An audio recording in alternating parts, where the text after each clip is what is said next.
নমস্কার বন্ধুরা, ওয়েলকাম সবাইকে নতুন আরেকটি রেসিপিতে। আজ করলাম শুক্তো।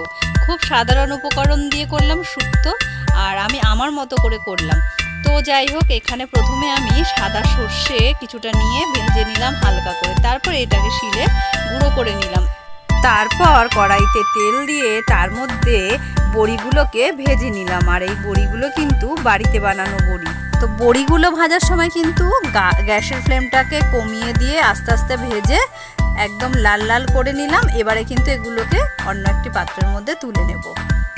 বড়িটা তুলে নিয়ে ওর মধ্যে দিয়ে দিলাম লম্বা লম্বা করে কেটে রাখা আলুগুলোকে দিয়ে তার মধ্যে দিয়ে দিলাম 1 চামচ লবণ। আলুগুলোকেও কিন্তু হালকা আছে ধীরে ধীরে ভেজে নিতে হবে, খুব কড়া করে ভাজার দরকার নেই। এইবার এগুলোকে তুলে নিয়ে এই তেলের মধ্যে আবার দিয়ে দিলাম কেটে রাখা উচ্ছেগুলোকে দিয়ে আর লবণ দিলাম না, কারণ আগে থেকে আলু ভাজার সময় লবণ দেওয়া ছিল। তো এইগুলোকেও কিন্তু এইরকম করে ভেজে নিলাম হালকা আছে। তো ভেজে এগুলোকে এবারে আমি অন্য একটি পাত্রের মধ্যে আবার এটাকে তুলে নিলাম।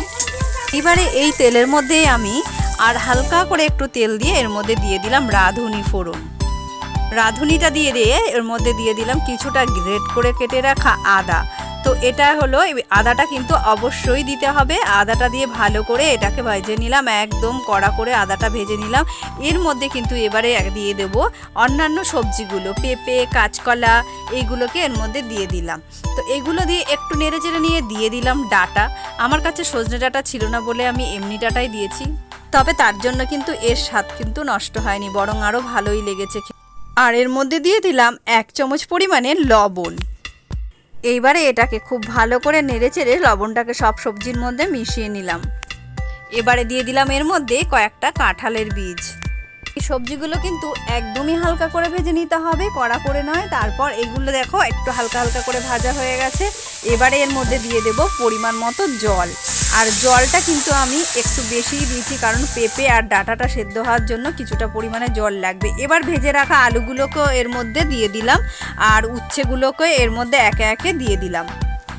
এইবারে জলটা খুব ভালোভাবে গরম হয়ে উঠলে এর মধ্যে একটি ঢাকনা দিয়ে ঢেকে দিলাম। এবার মিনিট 10 এটা ফুটে উঠলে ঢাকনাটা খুলে বড়িগুলোকে দিয়ে দিলাম। দেখুন খুব সুন্দরভাবে সমস্ত সবজিগুলো সেদ্ধ হয়ে এসছে। এবারে দিয়ে দিলাম ভেজে রাখা বড়িগুলোকে দিয়ে এবারে 1 চামচ মিষ্টিও দিয়ে দিলাম।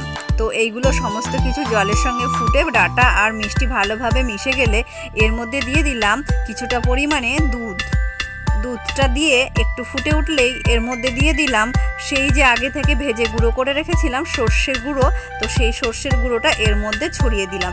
আর কোনো মশলা এর মধ্যে দরকার নেই। এই একটি মাত্র মশলার গুণে কিন্তু অপূর্ব স্বাদ বেড়ে যায় এই রেসিপিটির।